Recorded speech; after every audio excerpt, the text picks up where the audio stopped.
The alien fleet captured Earth's commander. He smiled and asked for their coordinates. The battle above the colony of New Haven lasted only 11 minutes, and by the end of it, humanity had lost.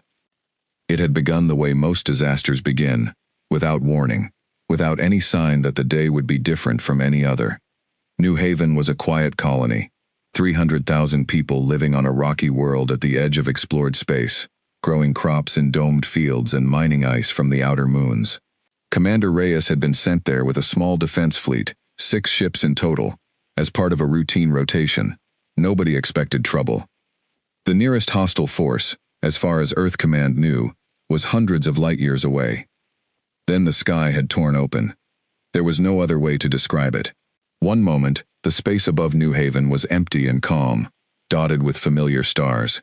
The next, it was full of alien ships, 90 of them at least, pouring out of some kind of folded space in perfect formation, as if they had simply always been there, and only now chosen to become visible. Reyes had been on the bridge of the Meridian when it happened, and he remembered, even now, the way the silence on the bridge had stretched out for a full 2 seconds, before anyone spoke, before anyone even breathed. "Sir," his sensor officer had said, voice cracking, I'm reading 91 contacts. 91, sir. They weren't there, and now they are." Reyes had not wasted time asking how. There would be time for how later, if there was a later at all.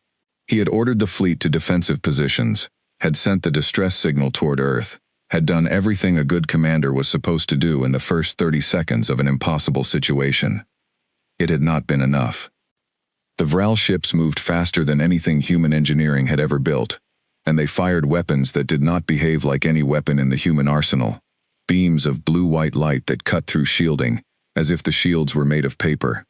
The first 2 human ships died in under a minute, their reactors breached, their hulls venting atmosphere and bodies into the cold of space. Reyes had watched it happen on the tactical display, small red icons blinking out one after another, each one a ship full of people he knew by name, people who had eaten breakfast in the mess hall that very morning, laughing about nothing in particular. By the 5th minute, 3 of his 6 ships were gone. By the 8th, it was down to 2, the Meridian and a support cruiser called the Ashwood, both crippled, both bleeding atmosphere from a dozen wounds. Reyes had given the order to fall back toward the colony, hoping the planetary defenses might buy them time, might give the evacuation ships a chance to get civilians off the surface.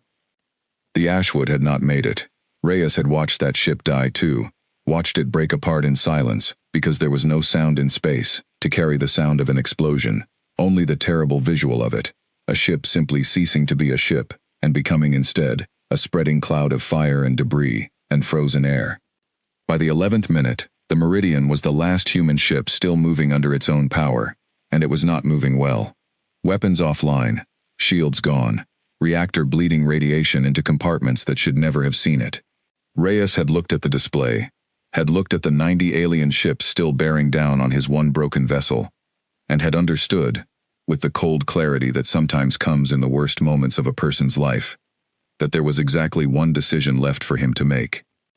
Commander Elias Reyes stood on the cracked deck of the UES Meridian, watching the last of his ships die on the main screen. Sparks rained down from a broken conduit above his head. Smoke curled along the ceiling. Around him, his crew worked in grim silence, some bleeding, all exhausted, all still trying to save a ship that could not be saved. Outside, in the black of space, the alien fleet hung like a wall of dark stone. 90 ships, maybe more. Reyes had counted until he lost track, until the numbers stopped meaning anything. They called themselves the Vral, according to the fragments of translated chatter his systems had picked up before the jamming started. He had never heard of them before. 3 days ago, humanity had never heard of them at all. Now the Vral owned the sky above New Haven, and 11 minutes ago, they had reached out and taken his ship the way a man might close his hand around a fly. "Sir," said his tactical officer, a young woman named Priya Anand, her voice shaking only a little. "Hull integrity below 20%. Reactors failing. We can't run, and we can't fight." "I know, Lieutenant," Reyes said. "What do we do?" Reyes looked at the screen one more time.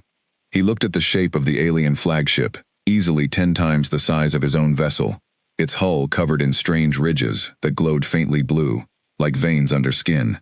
He looked at the wreckage of his fleet, scattered around it like broken toys. Then he smiled. It was not a big smile. It was calm, almost pleasant. The kind of smile a man might give an old friend at a funeral. A smile that said he understood something the others in the room did not. "We surrender," he said. Priya stared at him. "Sir?" "Cut power to weapons. Open a channel, if they'll let us. Tell them we surrender the ship." He kept his voice level, kept it soft, the way he always did when things were at their worst, because panic was contagious, and so was calm, and he had learned a long time ago which one he wanted to spread. "Everyone, listen to me! We are not going to die today. Do exactly what I tell you, and we will get through this." Nobody argued. Nobody had the strength left to argue. One by one, the weapon systems went dark. The meridian drifted, powerless, a piece of driftwood on a black ocean, waiting to see what the tide would do with it. The tide came in the shape of a boarding beam, a shaft of pale green light that speared down from the alien flagship and swallowed the meridian whole. Reyes felt his stomach lurch as the beam took hold of the ship and began to pull it in, slow and steady, like a fish being reeled toward a boat it could not see. "Sir, they're pulling us into their hangar," Priya said. "Good," Reyes said. "That's exactly what I want them to do." She looked at him again, confusion plain on her face, but there was no time to explain. The ship shuddered as it passed through some kind of energy barrier, and then the shaking stopped, and gravity returned, heavier than Earth normal, pressing down on all of them like a hand. Reyes stood up straighter. He smoothed down the front of his uniform, though it was torn and stained with soot. He looked, for just a moment, less like a man who had just lost a battle, and more like a man about to walk into a business meeting. "Commander," Priya said quietly, "what's the plan?" "The plan," Reyes said, "is that I go with them, and you don't. Whatever happens next, your job is to keep this crew alive and get a message back to Earth Command the moment you get the chance. Understood?" "Sir, I don't." "Understood, Lieutenant." Priya swallowed. "Understood, sir." The airlock hissed. Reyes turned to face it just as the door began to open from the outside, forced by something on the other side, with far more strength than human machinery would allow. Light spilled in, harsh and white, and with it came shapes. The Vral were tall. That was the first thing Reyes noticed. Tall and thin, with long limbs that bent in places human limbs did not, covered in a gray-blue skin that looked almost like stone until it caught the light and shimmered. Their faces had no nose to speak of, just two slits below a pair of large black eyes that seemed to take in everything at once. They wore armor, dark and segmented, and they carried weapons that hummed with a low, angry sound. 6 of them stepped into the ship. They moved fast, spreading out, weapons raised, sweeping the corridor before them. Reyes raised his hands, slow and easy, showing his open palms. He kept the smile on his face. "Hello," he said, in English, knowing full well they could not understand him, knowing full well it did not matter. Tone carried meaning, even when words did not, and he wanted them to hear a man who was not afraid. One of the Vral stepped forward. This one had markings on its armor that the others did not, thin gold lines etched along the shoulders, and it moved with the kind of confidence that told Reyes it was in charge. Its black eyes studied him for a long moment. Then, from a device on its wrist, a mechanical voice spoke in broken but understandable English. "You, Commander, surrender ship." "That's right," Reyes said. "I'm Commander Elias Reyes, of the United Earth Fleet. This ship surrenders. My crew are unarmed. I ask that you treat them well." The Vral officer tilted its head, a strange bird-like motion. "You smile," it said, through the translator. "Why?" Reyes let the smile widen just slightly. "Would you believe me if I said I was just happy to meet new neighbors?" The translator paused, as if struggling with the sentence, then simply repeated it back in a flat tone. The Vral officer's black eyes narrowed, though whether that was suspicion or simple confusion, Reyes could not tell. These were not human faces. He could not read them the way he read human ones. That uncertainty was dangerous, but he pushed it down, buried it, kept his outward calm steady as a rock. "Take him," the officer said to the others, and rough hands closed around Reyes's arms. They marched him through the twisted, smoking corridor of his own ship, past the bodies of men and women who had trusted him to bring them home, past Priya, who watched him go with wide, frightened eyes, and out through the airlock into a hangar so large it could have swallowed 3 of the Meridian end to end. The hangar was full of Vral soldiers, full of strange machines Reyes did not recognize, full of the low hum of alien engines, and the murmur of a language he could not understand.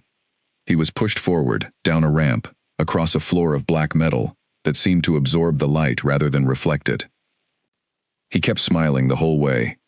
It was not bravery, not exactly, though it looked like bravery, and it would be remembered as bravery by everyone who eventually heard the story. It was something closer to arithmetic.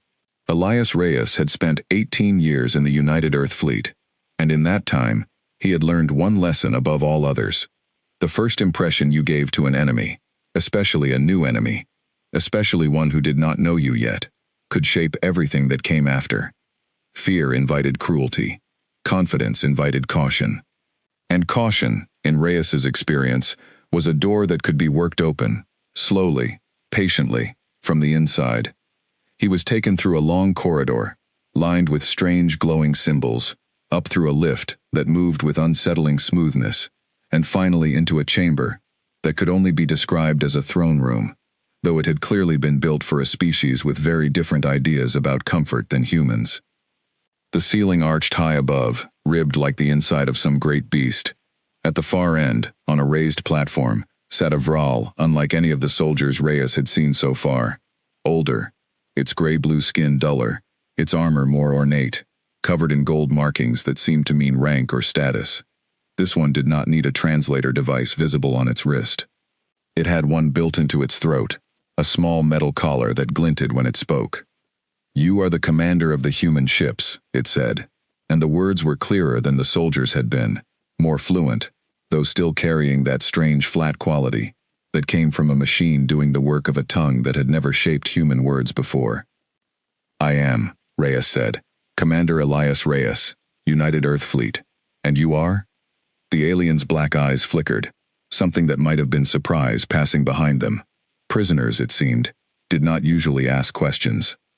"I am Fleet Marshal Vector," the alien said, "Commander of the Vral 3rd Expansion Fleet. You surrendered your ship quickly, human. Faster than expected. Your kind is said to be stubborn." "We're practical," Reyes said. "Fighting a battle you can't win doesn't help anyone.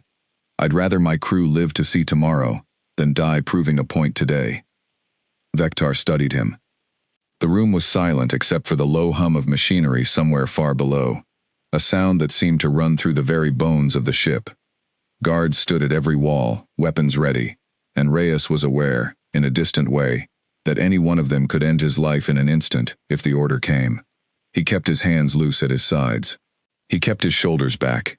He kept the smile. "You do not fear us," Vector said. It was not quite a question. "I respect what you can do," Reyes said carefully. "You destroyed my fleet. That's not something I take lightly. But fear and respect aren't the same thing, Fleet Marshal. I've learned that fear makes people stupid, and I don't have the luxury of being stupid right now." Something rippled through the row of guards near the throne, a kind of murmur that might have been the Vral equivalent of surprised laughter, or might have been something closer to anger. Reyes couldn't tell. He filed the reaction away anyway, the way he filed away every piece of information, every scrap of behavior, because in negotiations, in war, in survival, information was the only currency that mattered. "You speak strangely for a prisoner," Vector said. "Most captured commanders beg. They offer secrets. They offer surrender terms for their remaining forces, hoping to save what little they still hold. You have done none of this." "Would it help if I begged?" Reyes asked.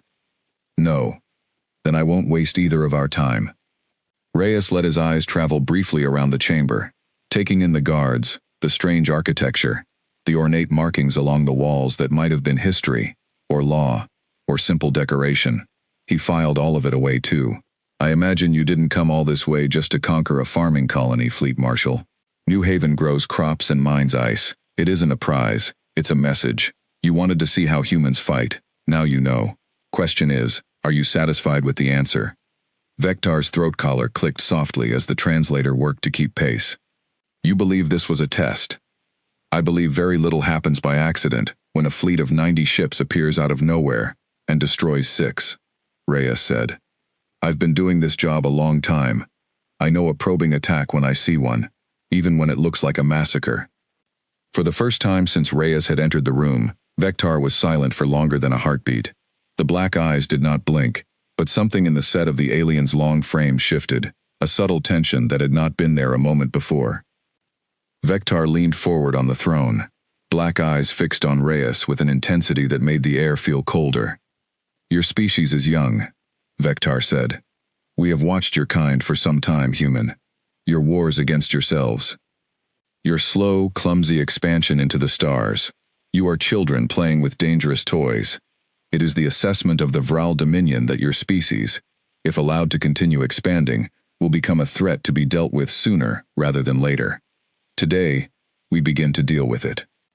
Is that so? Reyes said, and there was something in his voice now, something quieter, something that did not quite match the smile still on his lips.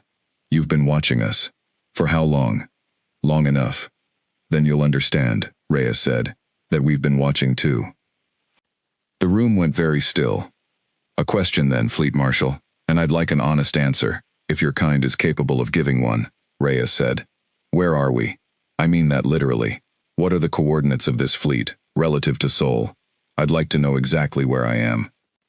Vektar's black eyes narrowed to slits. Why would you ask this? Reyes shrugged, an easy human gesture that clearly meant nothing to the alien watching him. Curiosity. A man likes to know where he's going to die, don't you think? Or, and here the smile came back, small and sharp as a blade, where he's going to be found. The fleet marshal did not answer. For a long moment, the only sound in the throne room was the deep hum of the ship's engines, steady as a heartbeat, and the quiet, even breathing of a human commander who did not look, in that moment, like a man who had just lost everything. Behind Vektar's dark eyes, something that might have been the beginning of doubt began, very slowly, to take root. He had captured a defeated enemy commander. He had expected fear, or defiance, or the kind of desperate bargaining that weaker species so often fell into when faced with overwhelming force.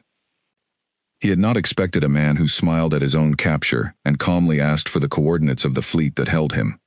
Take him to the holding chambers, Vektar said at last, his voice carrying an edge that had not been there before. I want him watched. I want everything about him recorded. And someone find out, he added, almost to himself, why a defeated commander would ask such a question.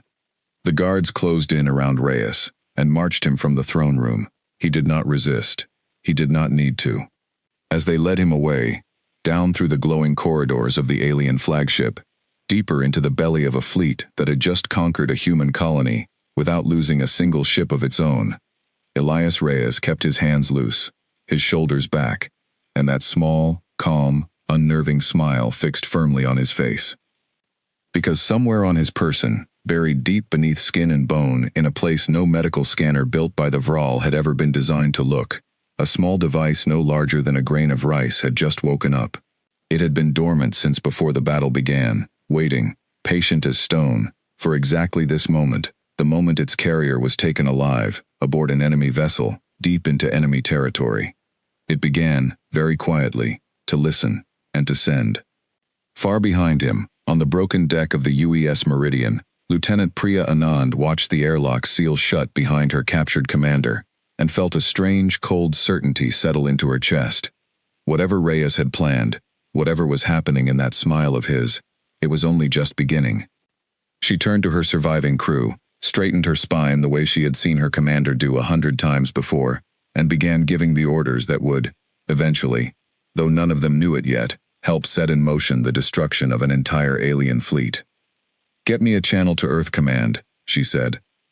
Priority 1, tell them Commander Reyes has been taken alive.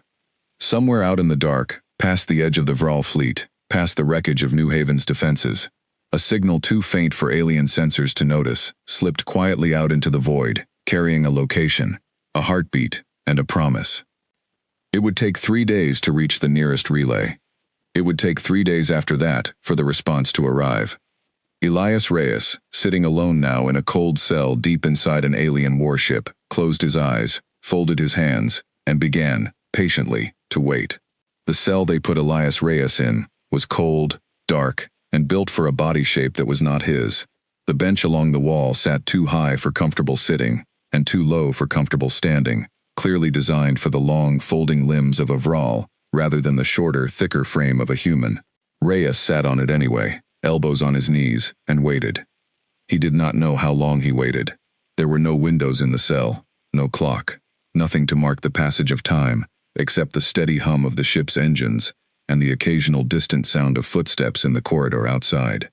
He used the time the way he used every quiet moment in a crisis, he thought. He went over the battle in his mind, every decision, every mistake, cataloging what he had done right and what he might have done better, not out of guilt, though there was plenty of that too, but because a mind kept busy with useful work was a mind less likely to break under pressure. Somewhere deep in the back of his thoughts, he pictured Priya Anand on the broken deck of the Meridian, giving orders to a frightened crew, and he hoped, with a fierceness that surprised him, that she was doing exactly what he had told her to do. The door to the cell hissed open sometime later, and 2 Vral guards entered, followed by a third figure Reyes had not seen before. This one was smaller than the soldiers, its armor lighter, more like a coat than a battlesuit, and it carried a device in its long fingers that looked, to Reyes's practiced eye, uncomfortably like a medical scanner. "Stand," one of the guards said through its translator. Reyes stood. The smaller Vral approached him slowly, studying him with the same intense, unblinking gaze that Vectar had used in the throne room. It raised the device and passed it slowly over Reyes's body, from head to foot, pausing here and there, as if reading data that scrolled across some display only it could see. "I'm guessing you're not here for small talk," Reyes said. "Doctor? Scientist? What should I call you?" The Vral did not answer at first. It continued its scan, moving the device in slow, careful passes. Then, without looking up, it spoke, its translator giving the words a flat, clinical tone. "I am researcher Yeth. I study your species." "Must be a short study," Reyes said. "We only just met." "Longer than you think," Yeth said. "The Dominion has watched your kind for many cycles. Your broadcasts, your wars, your history." That caught Reyes's attention, though he kept his face calm. "And what have you learned?" Yeth lowered the scanner and looked at him directly for the first time, black eyes catching the dim light of the cell. "That your species is violent beyond reason, that you fight amongst yourselves for centuries over land, over belief, over resources you could share. That you built weapons capable of ending your own world and yet did not end it. This is unusual among young species. Most who reach that point do not survive it." "We came close a few times," Reyes admitted. "Closer than most people like to think about. And yet you did not destroy yourselves." "Why?" Reyes considered the question for a long moment. It was, he thought, a strange question to be asked in a cold cell aboard an enemy warship, but there was something almost hungry in the way Yeth asked it, the way a person might ask about a puzzle they had been trying to solve for a very long time. "Because eventually," Reyes said, "we got tired of it. Not all at once, not because someone flipped a switch. It took generations. But little by little, we learned that killing each other over borders and resources didn't actually get us anything worth having. So we stopped, mostly, and we started looking outward instead. Turns out humans are a lot less interested in fighting each other once there's something bigger out there to explore. And if that something bigger fights back?" Reyes met the researcher's black eyes without flinching. "Then I suppose we'll see how well 4,000 years of practice pays off." Yeth's fingers tightened slightly around the scanner. For a moment, neither of them spoke. Then the researcher turned to the guards and said something in the sharp, clicking Vral language that the translator did not catch, and the group left, the door sealing shut behind them, with a heavy metallic sound. Reyes sat back down on the too-high bench and allowed himself, for just a moment, to close his eyes. Somewhere beneath his skin, though he could not feel it, could not sense it in any way, a small device continued its quiet work, gathering fragments of the ship's systems, listening to the subtle vibrations that traveled through metal and bone alike, and sending, slowly, patiently, a growing picture of the Vral flagship out into the dark, toward a listening post that would relay it, eventually, back to Earth. He did not know exactly how long the device would take to build a full enough picture to be useful. He did not know exactly how long Earth Command would take to mobilize a response. He only knew that his job, for now, was to survive, to stay useful, to stay a puzzle interesting enough that the Vral would keep him alive to solve it. That evening, if evening meant anything aboard a ship that never saw a sunset, Fleet Marshal Vector summoned him again. This time, the throne room was emptier, fewer guards, a handful of officers Reyes had not seen before, standing in a loose group near a bank of glowing displays, murmuring among themselves in low voices.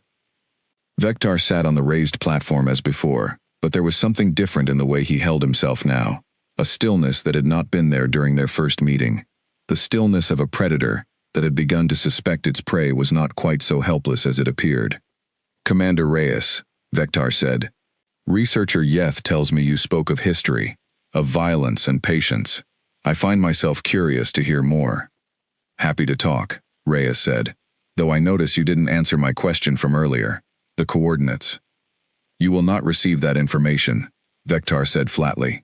"You ask for it still?" "Habit," Reyes said, and smiled again, though there was something sharper in it now, something that made one of the nearby officers shift uncomfortably on his feet. "A commander likes to know the battlefield. Old habits die hard, Fleet Marshal, even in a cell." Vector rose from the throne and descended the few steps toward Reyes, moving with the fluid, unsettling grace of his species. Up close, Reyes could see the fine details of the Vral's face, the faint ridges along his brow, the way his black eyes seemed to have no pupil at all, just endless dark. "I have led the third expansion fleet for 11 cycles, Vector said. "I have conquered 6 worlds. I have negotiated the surrender of 4 species stronger, in raw military terms, than your own. Every one of them, when faced with defeat, showed fear. Even the proudest of them, in the end, showed fear. You have shown none. I find this troubling, Commander. I do not like things I do not understand aboard my own ship." "Then let me help you understand," Reyes said. "I'm not fearless, Fleet Marshal. I watched 5 ships die today. Good people, people I knew, people I ate breakfast with this morning. That's not nothing. That scares me plenty. But fear doesn't do me any good sitting in this cell, and it won't do my crew any good either, so I've set it aside for now. That's not some special human trick. It's just discipline. You strike me as a disciplined commander yourself. I imagine you understand the difference between feeling a thing and letting a thing control you." Vector studied him for a long moment, and something in his posture eased, just slightly, though whether it was respect or simply the relaxation of a predator who has decided its prey poses no immediate threat, Reyes could not say. "Tell me of your wars," Vector said, turning and gesturing for Reyes to follow him toward the bank of displays. "Yeth's reports are incomplete. I want to hear it from a human who lived through the shadow of it, even second-hand." Reyes walked with him, flanked by 2 guards who kept their weapons ready, but did not restrain him. The displays showed images that made his chest tighten. Satellite photographs of Earth from centuries past, old newsreel footage the Vral must have pulled from ancient leaking broadcasts, grainy black and white scenes of soldiers in trenches, of cities in ruin, of mushroom clouds rising over test sites in deserts he had visited as a boy on school trips, back when those places had been turned into quiet memorials instead of ongoing wounds. "This is what you did to yourselves," Vector said, "and yet you say you set it aside. How does a species do this? Truly?" Reyes looked at the images for a long moment before he answered. "Slowly," he said, "painfully. There wasn't a single moment where humanity decided to stop fighting each other. There were 1,000 small moments, spread across centuries, each one a little harder won than the last. We built organizations to talk instead of fight. We built weapons so terrible that using them meant everyone lost, and that terror, strangely enough, kept the peace between the biggest powers for a long time, even while smaller conflicts kept burning elsewhere. We made mistakes. We repeated some of them more than once, but every generation learned a little more than the one before it. And eventually, when we looked up and saw the stars instead of just each other, something shifted." "Explain." "We stopped seeing each other as the enemy," Reyes said, "and started seeing the universe as the real challenge. Turns out it's a lot easier to unite people against something bigger than themselves. We built one fleet instead of 100 rival ones. We built one government instead of 200 quarreling nations, though it took longer and cost more than anyone likes to admit. And when we finally went out into the dark, Fleet Marshal, we went out united, and we went out carrying every lesson those centuries of war had taught us. Every single one. Vector was quiet for a long moment, his black eyes fixed on the old images still glowing on the screen. Somewhere behind him, one of the younger officers, a slighter Vral with markings Reyes had not seen before, shifted his weight and spoke up, his voice hesitant even through the flat tone of the translator. Fleet Marshal, if I may. The Dominion's own histories speak of species that grew stronger through conflict, that learned war before they learned peace, if humanity has done both. Enough, Threll, Vector said, though not unkindly. Your point is noted. But Reyes had caught the name, and he filed it away too, the way he filed away everything. Threll, a junior officer who thought before he spoke, who noticed things others missed, who might, given time, prove more useful than his rank suggested. One more thing, Vector said, turning back to Reyes. You asked for our coordinates twice now. I begin to suspect this is not idle curiosity. Everything I do has a reason, Fleet Marshal, Reyes said. I told you that already. Then tell me the reason. Reyes held his gaze, steady and calm, and let just a flicker of something harder show through the smile. When you're ready to hear it, he said, you'll already know the answer. Vector's jaw tightened, the closest thing to visible frustration Reyes had seen from him yet. He turned sharply and issued a string of orders in the clicking Vral tongue, and the guards moved forward to take Reyes back to his cell. As they led him away, Reyes glanced back once and caught the eye of the young officer, Threll, who was watching him with an expression that, on a human face, might have been called curiosity, or perhaps the first uncertain stirrings of doubt. Back in his cell, alone again in the dim light, Reyes allowed himself, for the first time since the battle, a small measure of real satisfaction. Doubt was a seed. He had planted several today, in Vector, in Yeth, in young Threll, and seeds, given enough time and the right conditions, had a way of growing into something much larger than anyone expected. He thought again of Priya, of the signal she had promised to send, of the small device buried beneath his skin doing its slow, silent work. 3 days, he told himself. Maybe less, if the relay stations were closer than expected. Maybe more, if the Vral jamming was as thorough as it seemed. Either way, all he had to do was survive, and keep smiling, and wait. He leaned his head back against the cold wall of the cell and, despite everything, despite the ache in his ribs where a support strut had struck him during the battle, despite the exhaustion pulling at every muscle in his body, he found himself, for just a moment, almost at peace. Far away, aboard the crippled hull of the UES Meridian, Lieutenant Priya Anand was fighting a battle of her own, one with no weapons and no enemy ships, only broken systems, and a crew running on fear and stubbornness in equal measure. The Vral had not destroyed the Meridian after taking Reyes. They had simply left it drifting, powerless, near the edge of the debris field that had once been New Haven's small orbital defense platform, as if the ship were no longer worth their attention, now that its commander was gone and its weapons were dark. Priya suspected this was deliberate. A wrecked human ship, full of frightened survivors, sent a message of its own to any other humans who might come looking.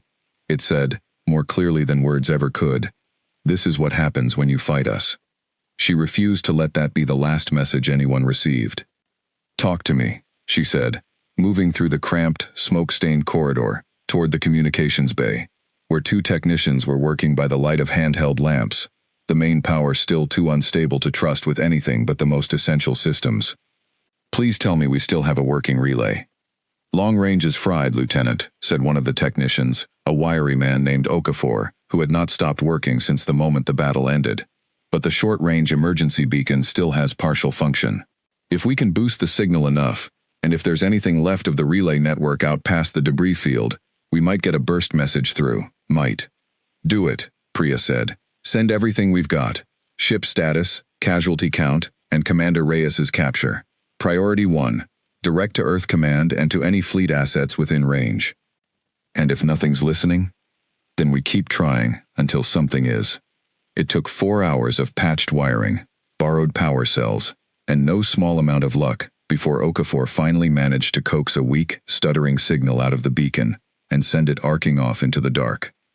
There was no way to know, in that moment, whether it would ever be received, whether some relay station far beyond the wreckage of New Haven's defenses would catch the burst and pass it along, hop by hop, toward the inner systems where Earth Command waited. All Priya could do was watch the transmission indicator blink once, twice, and then go dark, as the beacon's small reserve of power ran out.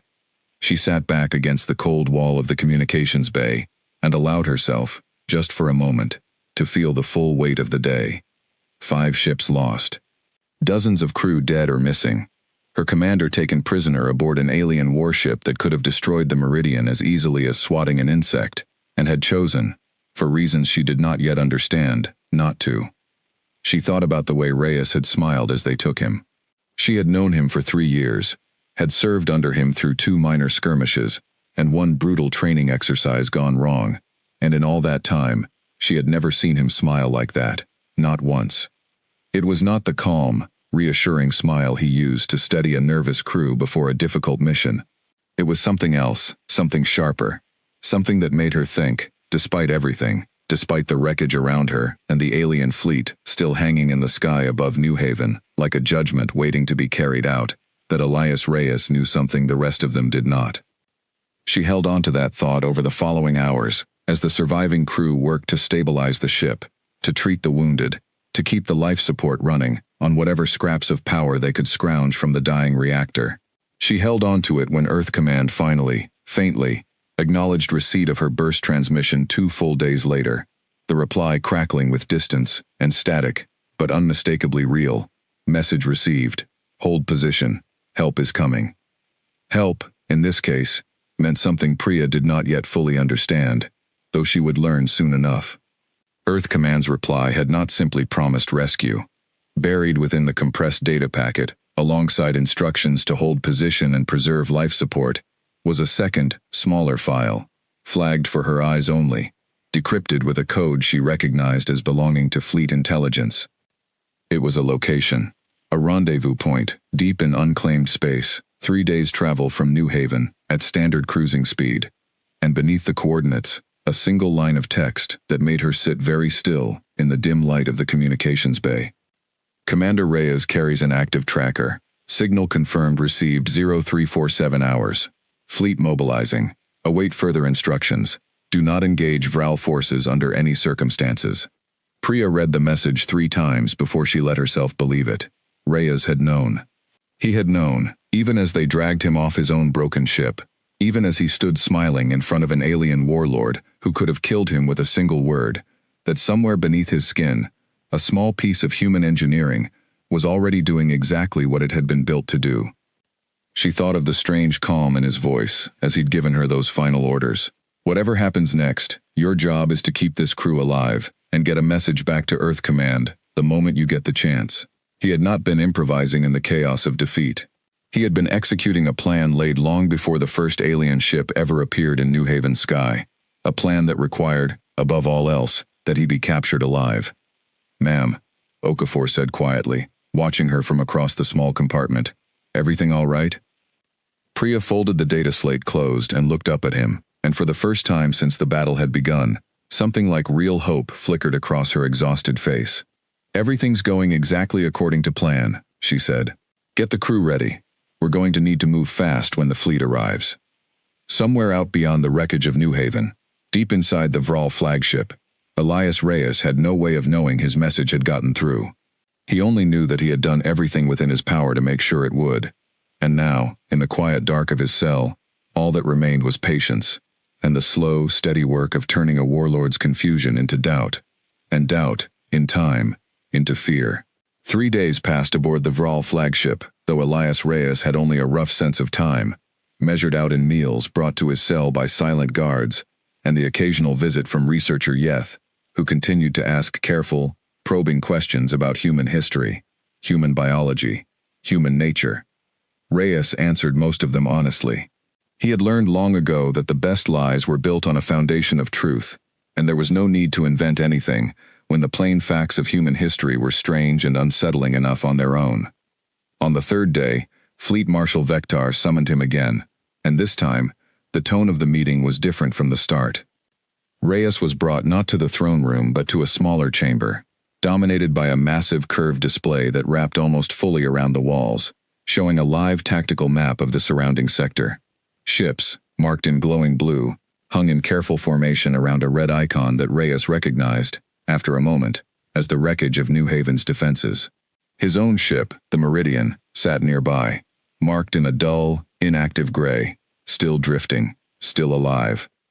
Vector stood before the display, his back to the door, and did not turn when Reyes was brought in. 3 cycles ago, Vector said, without preamble, you asked me for the coordinates of this fleet. Twice, I dismissed the request as the strange behavior of a defeated commander, grasping for some small comfort of control. I no longer believe that was the correct assessment. What changed your mind? Reyes asked. Vector turned. His black eyes were harder now, colder, and there was a stiffness in his posture that had not been there during their earlier conversations. A scout ship I sent to investigate a set of coordinates you mentioned in passing to researcher Yeth 2 days ago. A minor comment, almost careless, about a supply depot near a star system 3 jumps from here. I ordered the scout there as a routine precaution. And? The scout did not return, Vector said. Its final transmission showed no supply depot, no human presence of any kind. Only empty space, and, in the final seconds before contact was lost, a reading that our sensors could not fully interpret, a gravitational anomaly, a trap. Reyes kept his face carefully neutral, though inside, something in his chest tightened with grim satisfaction. He had mentioned the depot to Yeth almost in passing, a small, deliberate breadcrumb dropped into an otherwise honest conversation, curious to see whether the Vral would take the bait, and if they did, how quickly, and how far they were willing to reach to verify anything a captured human commander said. They had reached. And it had cost them a ship. I don't know anything about a trap, Reyes said, which was, in the strictest sense, true. He had not built any trap. He had simply mentioned a place, almost carelessly, and let the Vral's own caution do the rest. Perhaps not that trap, Vector said. But I no longer believe your calm is simple discipline, Commander Reyes. I believe you are waiting for something. I believe your request for our coordinates was not idle curiosity, but a genuine desire to know the answer. Because somewhere, someone is looking for it, and I begin to suspect you have already found a way to tell them. There it was. Reyes felt the moment settle into place, the careful architecture of doubt he had been building over 3 days, finally showing its first real crack of load-bearing weight. He did not smile this time. A smile now would have felt cheap, would have undercut the seriousness of what was happening. Instead, he simply held Vector's gaze, steady and unblinking, and let the silence answer for him. Search him again, Vector said to the guards, his voice sharp. Fully this time. Every scan we possess. If there is a device on his person, I want it found. They took Reyes to a medical bay deeper in the ship, strapped him to a table that was, again, built for a body shape not his own, and ran him through a battery of scans more thorough than anything he had experienced since the initial capture. Researcher Yeth oversaw the process personally, her long fingers moving carefully over a console, as image after image of Reyes's internal structure appeared on the display above him. Bone, muscle, the familiar architecture of a human body, mapped in exhaustive detail. Reyes lay still and let them work, his mind running quietly through contingencies. The tracker embedded beneath his skin, near the base of his skull, had been built specifically to evade standard medical scanning technology, disguised in its construction and signal pattern, to resemble nothing more than an ordinary bone density irregularity, the kind any thorough scan might flag and then dismiss. It was old technology by human standards, developed decades ago for exactly this kind of scenario, refined over generations of use by intelligence operatives who understood, better than almost anyone, how thin the line could be between being found and staying hidden. He watched Yeth's face as she studied the results, watched for any flicker of recognition, any sign that the disguise had failed. It held. There is nothing, Yeth reported to Vector, who had entered the medical bay partway through the procedure, and stood watching with barely concealed impatience. No foreign device, no implant beyond standard human medical modifications. An old fracture in the left arm, healed. A minor cardiac regulator, common among your officer corps according to our records.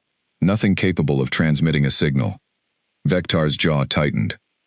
He turned to Reyes, who was being unstrapped from the table by two guards, and studied him, with an expression that mixed frustration with something almost like grudging respect. Then explain the scout ship, Vektar said. I can't, Reyes said honestly. I don't know what happened to your scout, Fleet Marshal. Maybe there really was a gravitational anomaly out there. Space is full of things nobody's mapped yet, especially out past the edge of Earth's territory.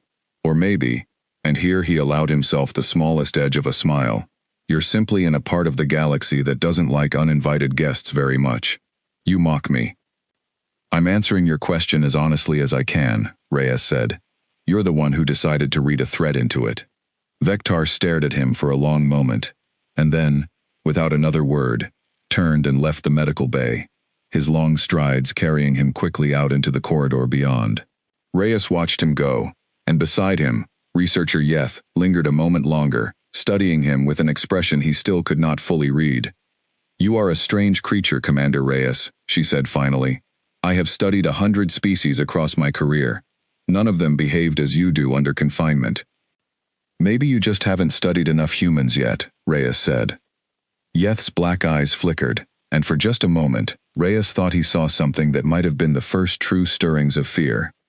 He was returned to his cell, and this time, he was not alone for long. The door hissed open, only an hour later, and the young officer he had noticed before, Threll, slipped inside, glancing back over his shoulder, as though checking that no one had followed him. You should not be here, Reyes said quietly, more out of caution, for Threll's sake than his own. I am aware, Threll said, his translator carrying a strange nervous edge that Reyes had not heard from any Vral voice before. I have questions. One's Fleet Marshal Vektar will not permit, and researcher Yeth is too cautious to ask directly. Go ahead. Threll hesitated, his long fingers twisting together in a gesture that seemed, on his species, to carry the same anxious energy as a human wringing their hands. The scout ship. You truly know nothing of what happened to it. I told the Fleet Marshal the truth, Reyes said. I don't know what happened out there, but I'll tell you something I do know, Threll, since you're the one asking instead of ordering. Humanity doesn't build supply depots that vanish when someone comes looking for them by accident. If your scout found nothing where I said something would be, that's not a coincidence. That's a message. A message saying what? Reyes met the young officer's black eyes, and for a moment, something almost like sympathy passed through him. Threll was young, still learning, still capable of asking questions his superiors had long since stopped asking. In another life, in another galaxy, Reyes thought, he might have made a fine officer under any flag. A message saying you should be very careful what you go looking for out here, Reyes said quietly, because you might not like what finds you first. Threll was silent for a long moment, processing this, his black eyes flicking briefly toward the door, as though he expected it to open at any second. The Dominion has never lost a war of expansion, he said finally, almost to himself. Not in 11 cycles under Fleet Marshal Vektar's command. Not in generations before that. We are not accustomed to fear, Commander Reyes. I do not know what to do with the feeling that has been growing in this ship since you came aboard. That's simple, Reyes said. Listen to it. Fear, used right, isn't weakness, Threll. It's information. It's your instincts telling you something your pride doesn't want to admit. The species that survive out here in the long run aren't the ones who never feel afraid. They're the ones who know when to trust it. Threll studied him for a long moment, and then, without another word, turned and slipped back out into the corridor, the door hissing shut behind him. Reyes sat alone in the quiet dark once more, and allowed himself, finally, a full and genuine smile. Doubt had become fear. Fear, given enough time, given enough small confirmations, given enough vanished scout ships and unreadable human calm, would eventually become something else entirely. He did not have long to wait to find out what. While Reyes waited in his cell, and Threll wrestled with his growing doubts, far across the dark gulf of space, a very different kind of activity was underway. At Fleet Command, deep beneath the surface of Earth's moon, Admiral Cassandra Whitfield had not slept in almost 2 days, The message from the Meridian had arrived in the early hours of the first day, a burst of static-laced data confirming what fleet intelligence had feared since the last routine check-in from New Haven had gone silent. An unknown hostile force had entered human space and destroyed a defense fleet without losing a single ship of its own. The second file, the one carrying Commander Reyes's tracker signal, had changed everything. "You're telling me he let himself get captured," Whitfield said, standing over the main planning table in Fleet Command's central war room, studying the slowly resolving data that Reyes's implant continued to feed back through the relay network, hop by careful hop. "On purpose." "That's the assessment, Admiral," said Colonel Marcus Webb, head of Fleet Intelligence, standing at her side with a data slate in hand. Reyes trained under the old Deep Recon program before he moved to Fleet Command. He's one of maybe a dozen active officers who still carry the subdermal tracker as standard procedure. It's slow, it's not much data at a time, but it's steady, and it's already given us more than we'd have gotten any other way. Whitfield studied the growing map on the table. Ship counts, weapon signatures, hull configurations, all of it assembled patiently over 3 days, from the trickle of data Reyes's implant had managed to smuggle out from deep inside enemy territory. How many ships? Best estimate 94, though that number's grown twice since the first data packet. Might be receiving reinforcements.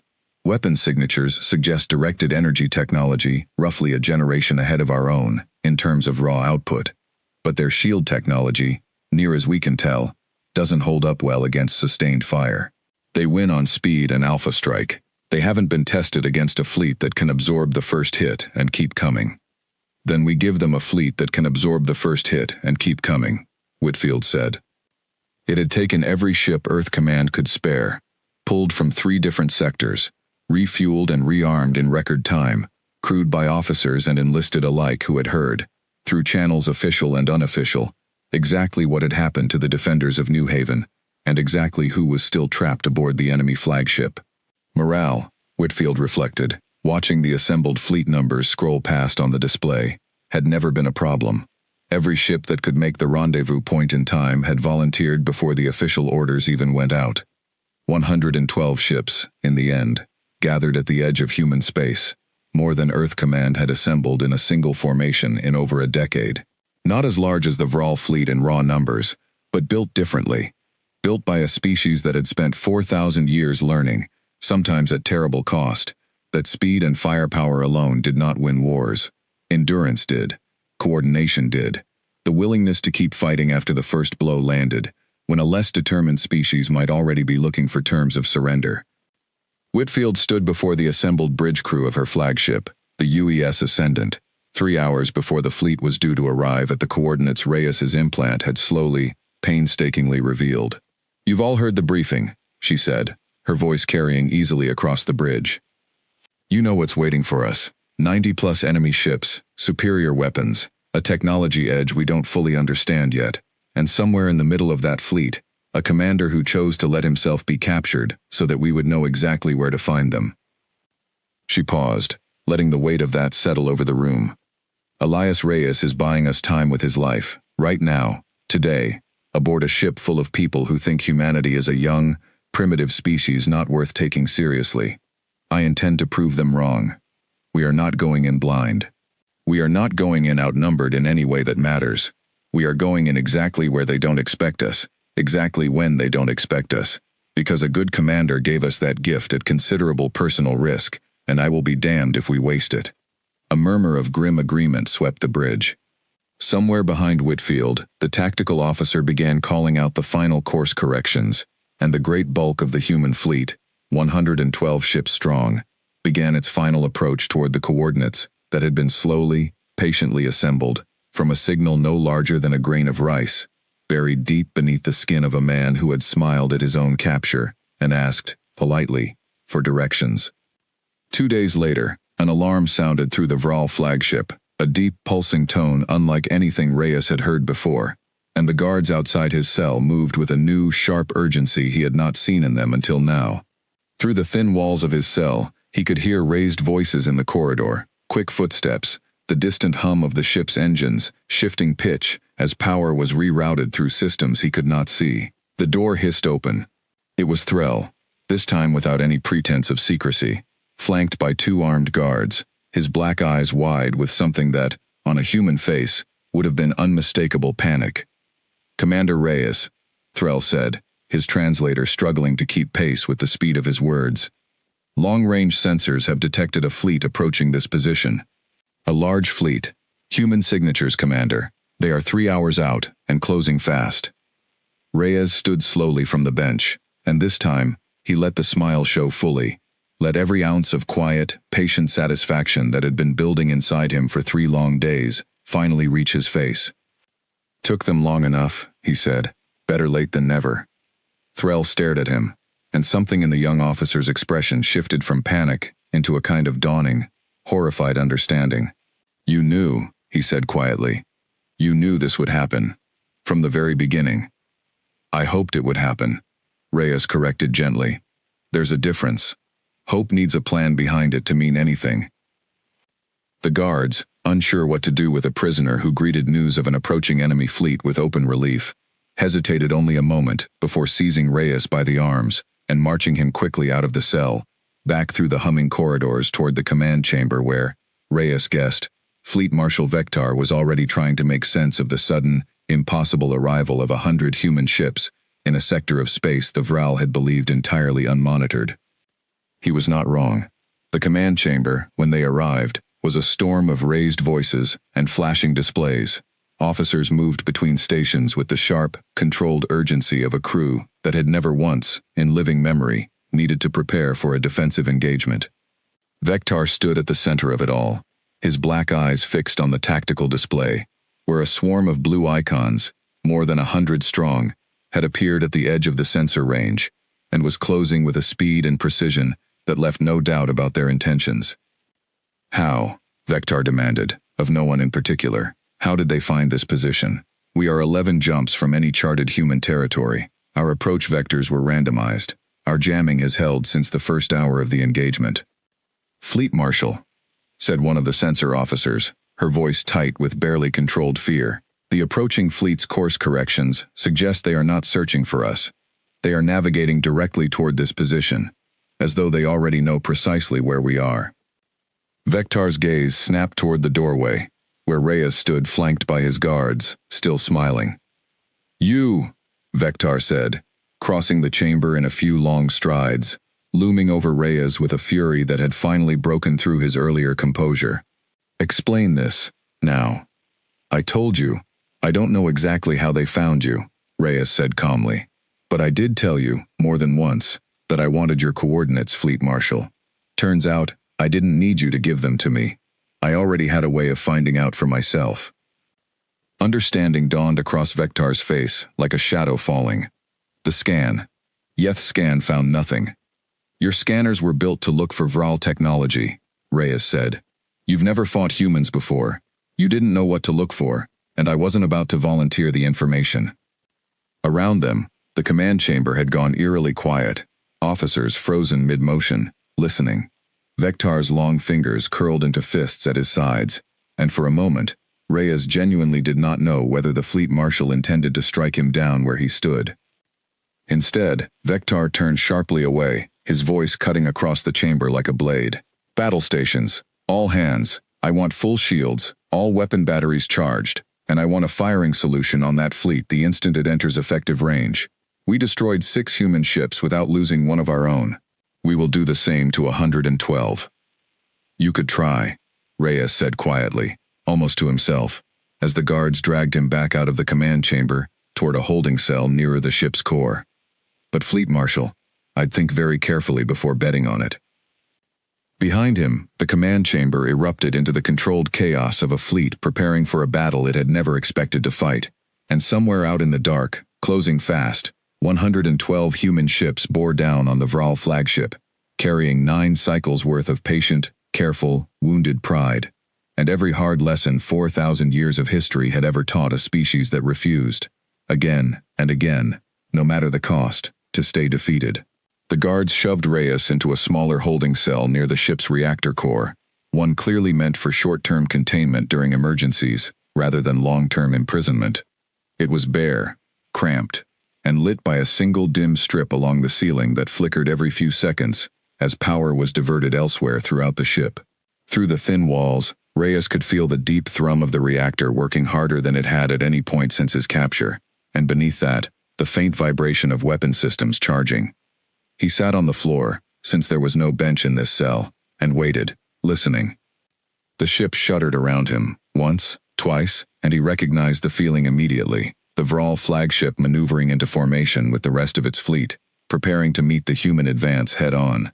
He closed his eyes, and pictured the tactical display he had glimpsed in the command chamber, the swarm of blue icons closing steadily against the wall of Vral ships, and he allowed himself, for just a moment, to hope that Whitfield's tactics would be everything he remembered them being from the war games they had run together years ago, back when neither of them had imagined they would ever need those lessons for real. The door hissed open sooner than he expected. It was Threll again, alone this time, no guards in sight, his black eyes wide with an urgency that had replaced his earlier hesitation entirely. "There is little time," Threll said, stepping quickly into the cell. "The fleet will engage within the hour. Fleet Marshal Vector has ordered full mobilization. I do not believe he intends to retreat, even now." "Why are you here, Threll?" Reyes asked, though he suspected he already knew. "Because I have spent 3 cycles listening to you speak of a species that learned peace only after learning war, more thoroughly than any other," Threll said. "And now I watch that same species arrive at our position with a fleet larger than any single force I have seen the Dominion assemble in my lifetime, arriving with a precision that suggests planning beyond anything I believed your kind capable of. I begin to wonder, Commander Reyes, whether the Dominion has made a terrible mistake." Reyes studied the young officer for a long moment, weighing what to say. There was no guarantee Threll's sudden crisis of conscience was genuine, rather than some new attempt by Vector to extract information through a softer approach. But something in the young Vral's posture, the tightness around his eyes, the way his long fingers trembled slightly at his sides, told Reyes this was fear, real fear, the kind that could not easily be manufactured. "It's not too late to make a different choice," Reyes said carefully. "Not for you personally. But you should know something, Threll, and I want you to listen carefully, because it matters more than anything else I've told you these past 3 days. I am listening. This isn't a rescue fleet," Reyes said. "It's not coming here to pull me out and run home with its tail between its legs. Admiral Whitfield commands that fleet, and I know her. I trained under her, fought beside her, and I promise you, she did not gather 112 ships and cross-explored space in record time, just to save one man. She's here to make sure the Vral Dominion never makes this mistake again, against us or against anyone else." Threll's black eyes widened further. "You mean to destroy the fleet entirely?" "I mean Earth Command intends to make very sure that the next time the Vral Dominion considers attacking a human colony, somebody remembers exactly how this one ended," Reyes said. "There's a difference between destruction and a lesson, Threll, though I'll admit the line can get thin in the middle of a battle. Which one you get depends a lot on choices made in the next hour, yours included. What would you have me do?" Reyes leaned forward, lowering his voice, though he doubted anyone else could hear them over the deep hum of the ship's straining systems. "Get me out of this cell. Not to escape, not yet. There's nowhere to escape to in the middle of a fleet battle. But get me somewhere I can be seen. Somewhere with access to a comm system, even a limited one. If Vector won't listen to reason, maybe he'll listen to reason with 112 human warships bearing down on him as proof." Threll hesitated only a moment before nodding, and moved to the cell's control panel, his fingers moving quickly over the unfamiliar controls. The door hissed open, and Reyes stepped out into the corridor, following the young officer through a maze of passages that grew louder, more chaotic, the deeper into the ship's operational core they went. They reached a smaller secondary command station, tucked away from the main chamber, manned by only 2 junior officers, who startled at the sight of a human prisoner walking freely among them. Threll spoke to them quickly in the sharp Vral tongue, his tone carrying an authority Reyes had not heard from him before, and after a tense moment, the officers stepped back, allowing Reyes access to a console. "This connects to the fleet-wide communication array," Threll said. "I do not know if it reaches beyond our own ships. I do not know if it reaches your fleet." "It doesn't need to reach my fleet," Reyes said, studying the unfamiliar interface, translating symbols in his head as quickly as he could.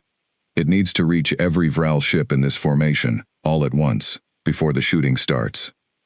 Outside, through the narrow viewport at the end of the corridor, Reyes could see the first flashes of long-range weapons fire, blue-white beams lancing out from the Vral fleet's forward ships toward targets still too distant for him to see directly, and answering flashes coming back, brighter, more numerous, the unmistakable signature of human plasma cannons meeting Vral energy weapons in the growing dark.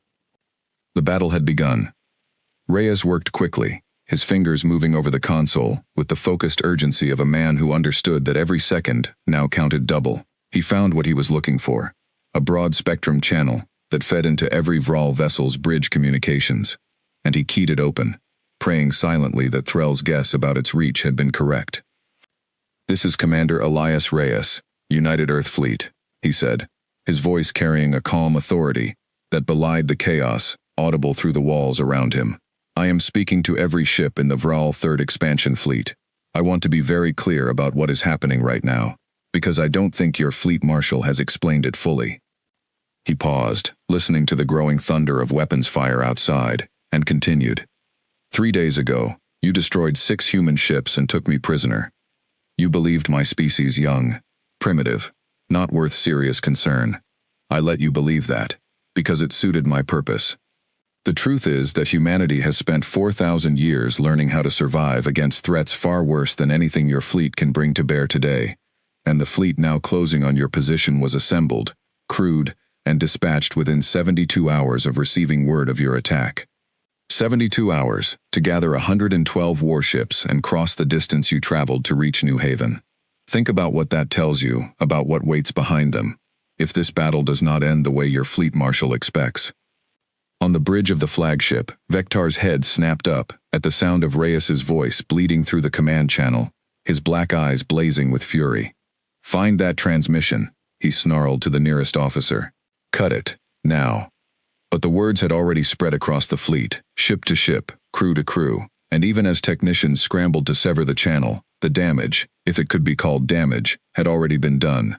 Reyes's calm, measured voice had reached ears that had spent 3 days hearing rumors, second-hand and half-believed, of a strange human prisoner who smiled at his own capture and asked for coordinates as though he already knew the answer. Now they had heard him directly, and the words carried a weight that rumor alone could never have matched. "I am not asking you to surrender," Reyes continued, even as the channel began to crackle and fade under the Vral technicians' efforts to shut it down. "I'm asking you to consider, in the next few minutes, whether the war you're about to fight is one your fleet marshal fully understands the cost of. My people did not come here for revenge. We came here to make sure this never happens again, to us, or to whatever other unlucky species catches your dominion's attention next. How this ends is still, right now, in this moment, partly up to you." The channel cut out abruptly, silenced at last by the Vral technicians, but Reyes leaned back from the console, satisfied that the message had gone as far as it needed to. Threll stared at him, something like awe mixing with the fear still evident in his posture. "You believe that will change anything?" "Maybe not much," Reyes admitted. "Fear doesn't win battles by itself, but it does something almost as useful, Threll. It makes people hesitate. It makes them ask questions in the middle of a fight, when they should be acting on pure instinct. And in a battle like the one about to happen out there, hesitation cost ships." Outside, the flashes of weapons fire had grown thicker, brighter, closer, and the deep shudder running through the flagship's hull told Reyes that the human fleet had closed to effective engagement range far faster than the Vral formation had apparently expected. He thought of Whitfield's old training doctrine, drilled into every officer who had ever served under her command. Hit first, hit hard, and never, under any circumstances, let the enemy dictate the terms of the fight. It seemed she had not forgotten it. A new alarm began to sound through the ship, different from the general battle station's warning, sharper, more urgent, and Reyes saw the color drain from the 2 junior officers still manning the secondary command station. "What is that?" he asked. Threll listened for a moment, his translator struggling to parse the rapid stream of Vral chatter now flooding every channel at once. When he finally answered, his voice had dropped to something close to a whisper. "2 of our escort cruisers have already been destroyed," he said. The human fleet is not fighting the way our tactical models predicted. They are not attempting to outmaneuver us. They are absorbing our opening volleys and pressing forward, regardless of losses, concentrating fire on single targets until they break, then moving to the next. It is, he trailed off, searching for the word. It is efficient, and it is very difficult to counter. Reyes felt something settle in his chest, grim and satisfied all at once. That was Whitfield's doctrine exactly, the one she had spent years refining, built on the hardest lessons of humanity's own bloody history. Overwhelming, coordinated pressure, applied without hesitation, without mercy, until the enemy's formation began to crack from the inside out. "Get me back to a place where I can see the battle," Reyes said. "I want to know exactly how this ends." Aboard the UES Ascendant, Admiral Whitfield stood at the heart of a bridge, alive with controlled urgency, watching the battle unfold across the main tactical display, with the calm, focused attention of a commander who had run this exact scenario 100 times in simulation, and was now, finally, seeing it play out for real. "Enemy formation is fracturing along the outer flank," her tactical officer reported. "3rd and 7th strike groups report successful breakthrough. Recommend we press the advantage before they can reorganize." "Do it," Whitfield said. "All groups, maintain concentrated fire discipline. I don't want scattered hits. I want dead ships. Pick a target, commit to it, and don't move on until it's confirmed destroyed or disabled."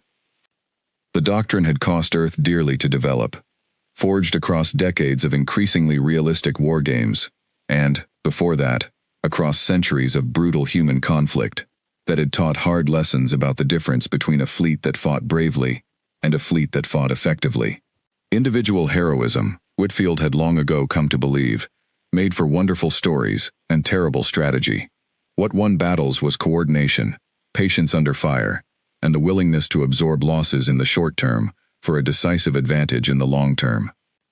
The Vral fleet, for all its speed and raw firepower, had clearly never faced an enemy willing to trade blows on those terms. Their opening volleys had been devastating, tearing through the outer shields of a dozen human ships in the first exchange. But the human fleet had not broken formation, had not scattered in panic, the way Vral tactical doctrine seemed to expect. Instead, ship by ship, section by section, the human formation had absorbed the blow and pressed forward, concentrating overwhelming fire on isolated targets until they fell, then moving methodically to the next.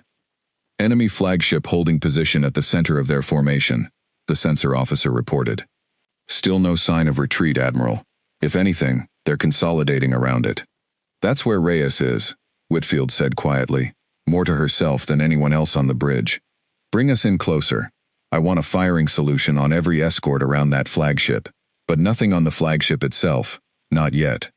Not until we know he's clear." "Understood, Admiral." The battle raged on, ship against ship, beam against beam, the black of space lit by the terrible bright flowers of dying vessels on both sides. Whitfield watched a Vral cruiser break apart under concentrated fire from 3 of her destroyers, watched in turn as a human frigate, the Corwin, took a direct hit to its reactor core, and vanished in a flash of white light that made her jaw tighten with grief she had no time to feel fully. Not yet, not while the battle still hung in the balance. "Casualties?" she asked. "6 ships lost so far, Admiral. 14 damaged, various degrees. Enemy losses are heavier. We count at least 23 destroyed or disabled, and their formation is showing clear signs of strain. Their command coordination has become inconsistent over the last several minutes, almost as if..." "Almost as if what, Lieutenant?"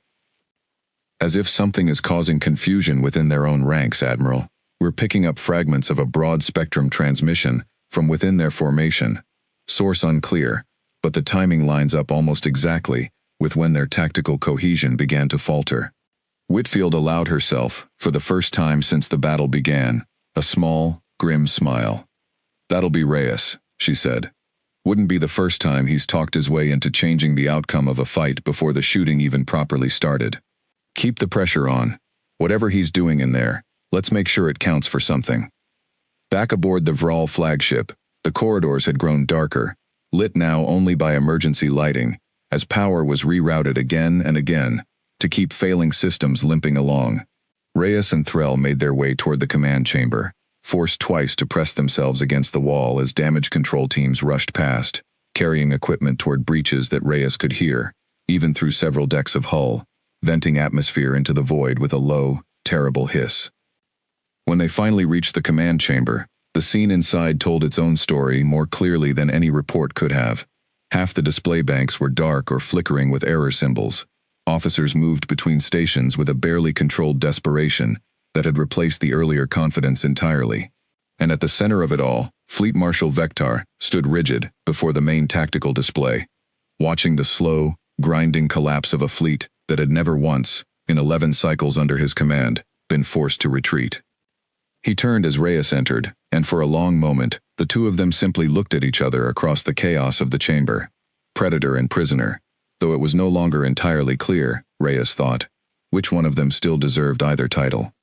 26 ships, Vector said quietly. 26 ships lost in under an hour, against a fleet your own commanders assembled in 3 days. Explain to me, Commander Reyes, how a species you yourself once called disorganized and quarrelsome accomplishes this. We told you already, Reyes said, not unkindly.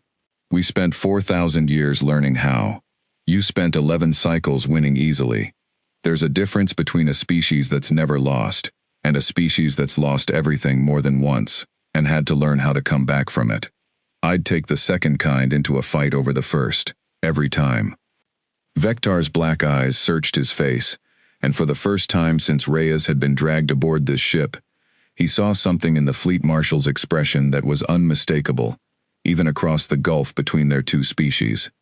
It was fear. What do you want, Commander? Vector said, his voice low, stripped now of the arrogance that had colored every previous conversation between them. What ends this? Reyes stepped closer, ignoring the guards who tensed at the movement, keeping his eyes locked on Vector's. I told you before, I'm not looking for revenge. And I don't think Admiral Whitfield is either. Not really. Whatever the cost of this battle turns out to be. What I want is simple. You signal a full stand down. Every remaining ship in your formation. Weapons cold. Shields down to minimum. Engines idle. You surrender the fleet, formally, to Admiral Whitfield, and you let my crew and I return to our own people unharmed. In exchange, humanity offers terms. Not annihilation, Fleet Marshal. Terms. And if I refuse? Then you keep losing ships until there's nothing left of this fleet to surrender, Reyes said. And somewhere back at the heart of the Dominion, whoever leads your people next will have to explain to the survivors why 11 cycles of unbroken conquest ended here, against a species you called primitive, 3 days ago. I don't think that's a conversation you want to have, Fleet Marshal. I don't think it's one your career survives, assuming you survive the battle at all. Vector was silent for a long moment, his black eyes flicking to the tactical display, where the last isolated pockets of Vral resistance continued to crumble under the relentless, grinding pressure of the human fleet's advance. Reyes watched the calculation happen behind those unreadable eyes, watched pride war with survival, watched, finally, survival begin to win. Terms, Vector said slowly, testing the word as though it tasted foreign in his mouth. The Dominion has never accepted terms from a species it deemed inferior. Then this is a good day to start reconsidering that policy, Reyes said. Because in about 10 more minutes, Fleet Marshal, you're not going to have a fleet left to negotiate with at all. Outside, through the cracked viewport at the edge of the command chamber, another flash of light bloomed briefly against the dark. Another Vral ship joining the wreckage already scattered across the battlefield, and somewhere beneath the chaos, and the alarms, and the grinding weight of an unbeaten fleet's first true defeat, Fleet Marshal Vector closed his eyes, and made at last, the only choice left available to him. Signal the fleet, he said quietly, to the nearest officer, his voice carrying a weight that seemed to settle over the entire chamber like a shroud. Full stand down. All ships. We surrender. The order to stand down spread through the remnants of the Vral fleet like a slow tide going out, ship by ship, weapon batteries powering down, shields dropping to minimum, engines cutting to idle. Aboard the UES Ascendant, Admiral Whitfield watched the tactical display with a mixture of relief and hard-earned caution as the glowing red icons across the field began, one after another, to shift into the pale amber that her systems used to mark a vessel as non-hostile. Confirm it, she said. I want eyes on every single one of those ships before I believe this isn't a trick. Confirmed, Admiral. Her tactical officer reported a few tense minutes later. All remaining Vral vessels have gone fully dark on weapons and shields. Their formation is holding position. No attempt at retreat or regrouping. It looks real. Whitfield allowed herself a slow breath, the first true moment of relief since the battle had begun. 41 ships lost or badly damaged on the human side, against 63 destroyed, and the remainder now surrendered on the Vral side. It was not a clean victory, not the kind that made for easy retelling around a bar afterward, but it was, by any measure that mattered, a victory, and more importantly, it was over. Get me a channel to their flagship, she said, and somebody find out if Commander Reyes is still alive over there, because I have a great many questions for that man, starting with why he thought getting captured on purpose was a reasonable opening move. Aboard the Vral flagship, in the wreckage of a command chamber still smoking gently from a near miss earlier in the battle, Reyes stood beside a visibly shaken Fleet Marshal Vector as the surrender terms were relayed, ship to ship, across the last standing remnants of a fleet that had, 3 days earlier, seemed unstoppable. Threll stood nearby, watching the proceedings with an expression that mixed exhaustion, relief, and something that might have been the beginning of genuine respect. When the channel finally opened between the two flagships, and Whitfield's face appeared on the chamber's largest remaining display, Reyes felt something in his chest loosen for the first time in 3 days. "Commander," Whitfield said, her voice carrying the particular dryness she reserved for moments of enormous relief she had no intention of showing too plainly. "You look like hell." "Feels about right, Admiral," Reyes said. "Good to see you made good time." 72 hours from first contact to engagement, Whitfield said. "I'd say that's setting a new record, though I'd rather not make a habit of it. Report, Commander. Full debrief once we've got you back aboard, but give me the short version now." Reyes glanced sideways at Vector, who stood rigid and silent, watching the exchange with black eyes that had lost none of their intensity even in defeat. "Fleet Marshal Vector has surrendered his remaining forces under terms," Reyes said. "I'd recommend we honor them, Admiral. Full accounting of prisoners, no summary punishment, and the beginning of a formal dialogue between Earth and whoever the Vral Dominion sends to represent them once word of this reaches home. This doesn't have to be the start of a longer war. It can be the end of a short, costly mistake, if we play it right."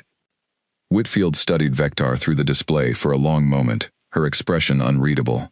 "Fleet Marshal," she said finally, "you and your people attacked a human colony without provocation, destroyed 6 ships, and took my commander prisoner. Give me one good reason why Earth Command should extend you anything beyond the treatment your own forces gave New Haven." It was Reyes who answered, before Vector could find words in a language still awkward and new to him. "Because the alternative is a war that costs both sides a great deal more than this battle already has, Admiral, and because I've spent 3 days learning that the Vral aren't the mindless conquerors their reputation might suggest. They made a bad call based on bad information about what humanity actually is. I'd like to think we're capable of correcting that impression, without needing to destroy an entire species to do it." Whitfield's gaze shifted to him, considering, and after a long moment, something in her expression eased, just slightly. "Your call, Commander. You're the one who paid for this intelligence with 3 days in a cell. I'll back your judgment. But Fleet Marshal," she added, turning back to Vector, "understand this clearly. What you saw today was 72 hours notice, and a fleet we could spare. If the Vral Dominion ever makes this mistake again, against us, or against anyone else we consider under our protection, you will not see mercy a second time. Is that understood?" Vector was silent for a long moment, and when he finally spoke, his translator carried a tone Reyes had not heard from him before, something that, on a human voice, might have been called humility. "Understood, Admiral," he said. "The Dominion's assessment of your species was incomplete. This will be corrected upon my return." "See that it is," Whitfield said, and the channel closed. The following hours passed in the organized chaos of any major fleet action's aftermath. Damage assessments, prisoner transfers, medical teams moving between ships to treat wounded on both sides, salvage crews beginning the grim work of recovering what could be recovered from the wreckage scattered across the battlefield. Before his transfer back to the Ascendant, Reyes walked once through the corridors of the Vral flagship, escorted now not as a prisoner, but as something closer to a guest, though the distinction still felt strange and unfamiliar to everyone involved. He passed medical bays crowded with wounded Vrel crew, their long limbs bandaged, their black eyes following him with expressions he still could not fully read, though he thought he recognized, in some of them, the particular exhaustion of soldiers who had simply been glad to survive a battle they had never expected to fight. He passed sections of hulls scorched black by weapons fire, corridors where emergency crews still worked to seal breaches, and in one narrow passage, he passed a small memorial, already forming, a cluster of strange, glowing tokens laid against a bulkhead where, he guessed, casualties had been recovered. He paused there for a moment, and Threll, walking beside him, paused as well. "You feel sympathy for them," Threll observed, "even now." "I feel sympathy for anyone who dies following orders they didn't have full information about," Reyes said. "Your crew didn't choose this fight, Threll. Vectar did, based on bad intelligence about what my species actually is. That's not the same as forgiving what happened at New Haven, but it means I don't have to hate every person who was standing on this ship when the shooting started." Threll considered this in silence for a while as they continued walking. "The Dominion teaches that mercy shown to a defeated enemy is often mistaken for weakness," he said eventually. "I begin to wonder whether that teaching has always been wrong, or whether it simply never accounted for a species like yours." "Little of both, probably," Reyes said.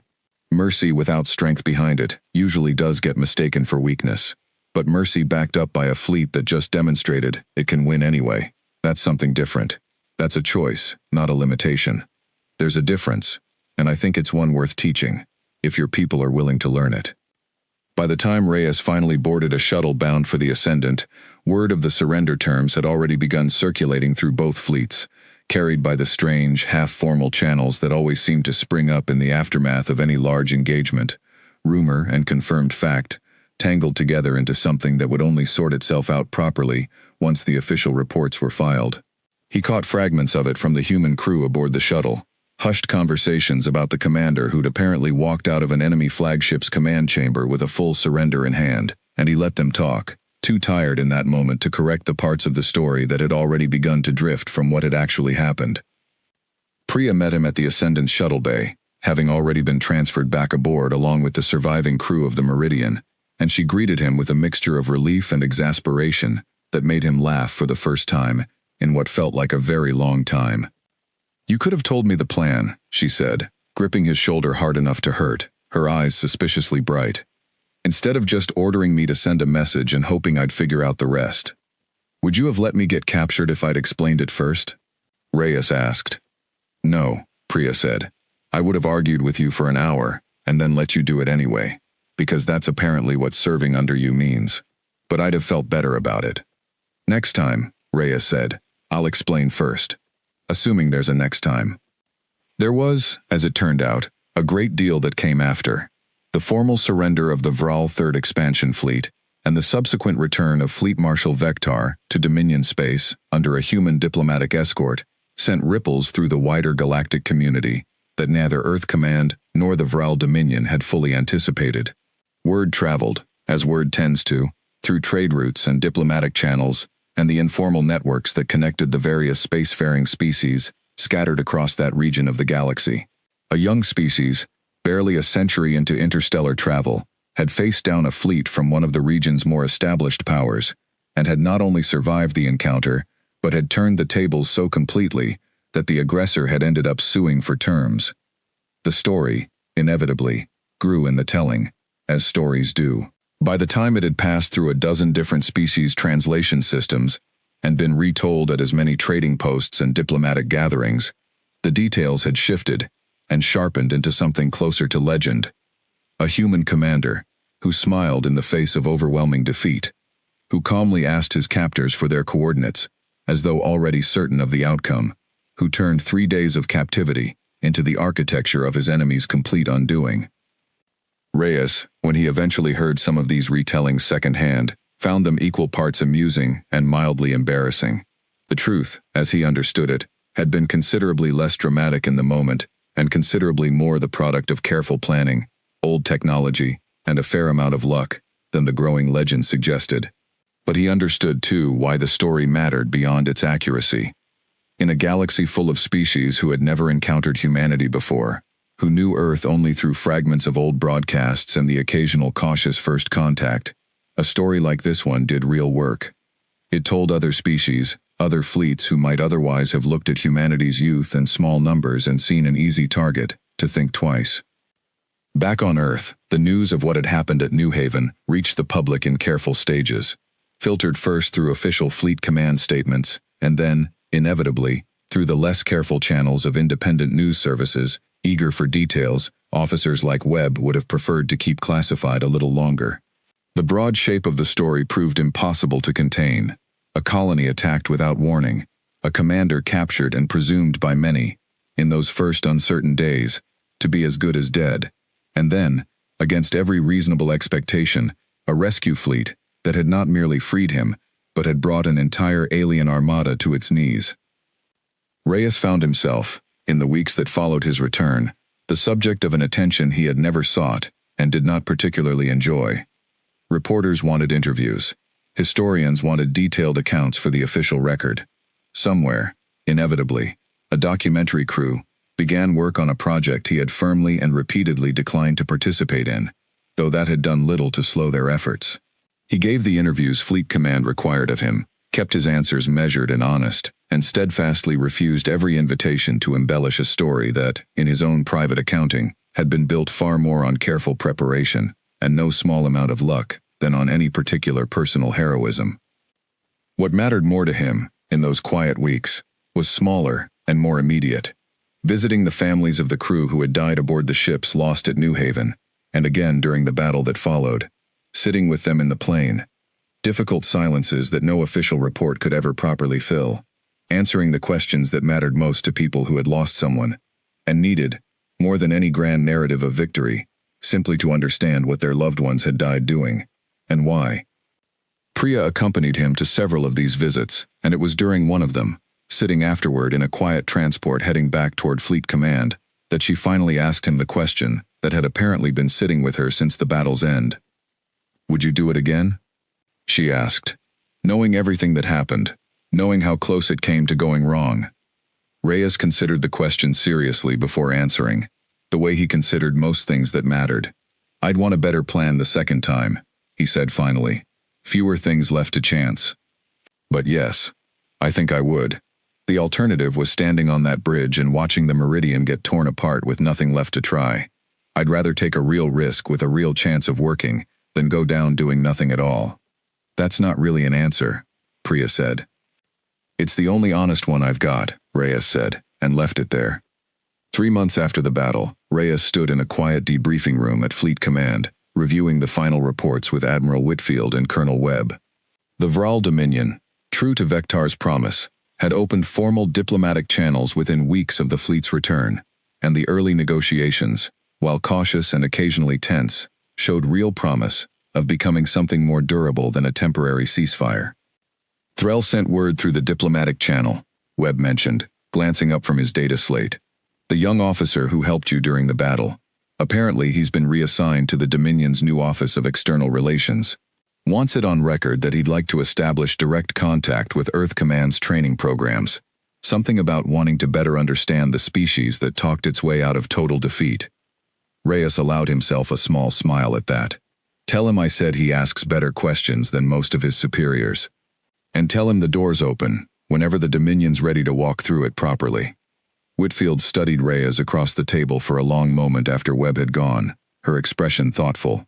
"You know," she said, "there's a version of this story where you don't get out of that cell. Where Vectar decides a defeated commander who asks strange questions is more trouble than he's worth, and the whole plan ends with you dead 3 days before the fleet even arrives. There's a version of every plan where things go wrong, Admiral," Reyes said. "I've learned to make peace with that a long time ago. All you can do is put the odds as far in your favor as the situation allows, and then trust the people around you to do their part when it matters." Priya sent that message. "You mobilized a fleet in 72 hours. Threll took a risk that could have gotten him executed for treason under Vral law, as far as I understand it. I just smiled and asked a rude question at the right moment. Everybody did their part." "Modest, for a man half the galaxy's apparently already turning into folklore," Whitfield said dryly. "I'll let the folklore handle the modesty," Reyes said. Somebody's got to actually do the job. Whitfield allowed herself a small, tired smile at that, and for a while the two of them sat in comfortable silence, watching Earth turn slowly on the display, before she spoke again, more seriously this time. The Dominion's opening negotiating position arrived this morning, she said. Full formal apology for the attack on New Haven, reparations for the colony's losses, and a standing offer of technology exchange as a gesture of good faith. Colonel Webb thinks it's a genuine attempt at reconciliation, rather than a stalling tactic. I'm inclined to agree, for what it's worth. And Vector? Reyes asked. Stripped of his fleet command, as expected, but not executed, which apparently would have been the traditional outcome for a fleet marshal who lost a battle this badly, reassigned instead to some kind of advisory role within their new Office of External Relations. I get the sense your young friend Threll had something to do with that outcome. Reyes felt something ease in his chest at the news. He had not been certain, in the chaos of the surrender, whether his intervention on Vector's behalf would carry any real weight once the fleet marshal returned to face his own superiors, and it was a quiet relief to learn that it apparently had. Good, he said. He made a bad call, but he made it with bad information, and he had the sense to change course once better information arrived. That's worth something. More species could stand to learn that particular lesson. You're building quite the reputation for extending mercy to people who tried to kill you, Commander, Whitfield observed.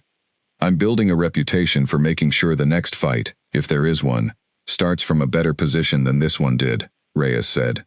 Vector understands now what happens if the Dominion tries this again.